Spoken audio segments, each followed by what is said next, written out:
Colliding Atmospheres, Mars vs. Comet Sighting Spring, presented by Science at NASA.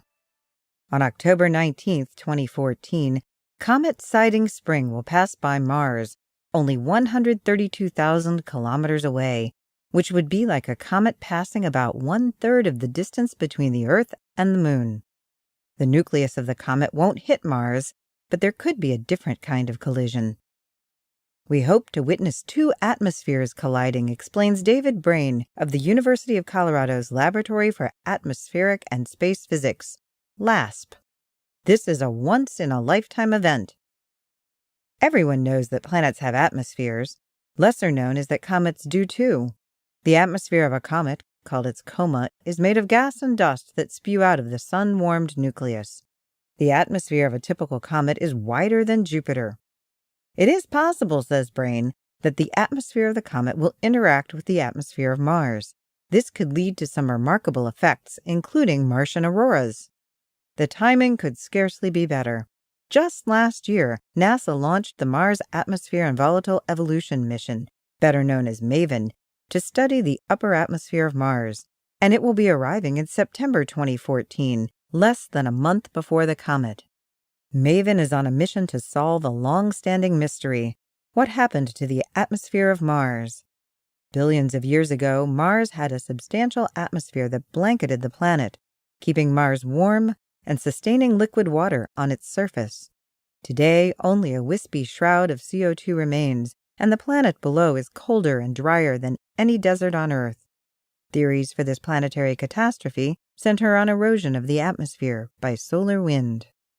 The goal of the MAVEN mission is to understand how external stimuli affect the atmosphere of Mars, says Bruce Jakosky of LASP, MAVEN's principal investigator. Of course, when we planned the mission, we were thinking about the sun and the solar wind. But Comet Sighting Spring represents an opportunity to observe a natural experiment in which a perturbation is applied and we can see the response. Brain, who is a member of the MAVEN science team, thinks the comet could spark Martian auroras.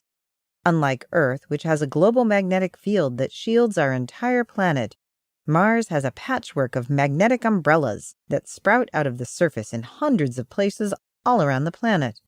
If Martian auroras occur, they would appear in the canopies of these magnetic umbrellas. That is the one thing that we will be looking for with both MAVEN and Hubble Space Telescope, says Brain. Any auroras we see will not only be neat, but also very useful as a diagnostic tool for how the comet and the Martian atmosphere have interacted. The atmosphere of the comet includes not only streamers of gas, but also dust and other debris blowing off the nucleus at 56 kilometers per second relative to Mars. At that velocity, even particles as small as 0.5 millimeter across could damage spacecraft.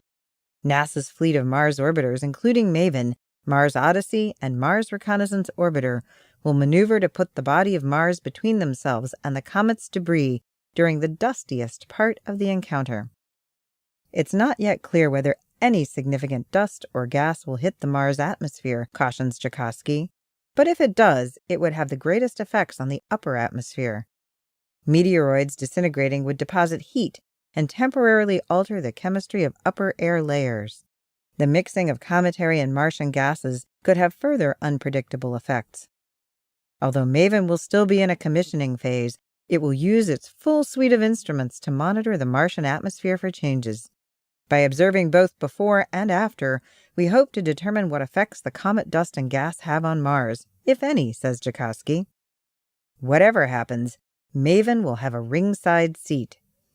For more news about Mars and Comet Sighting Spring, stay tuned to science.nasa.gov.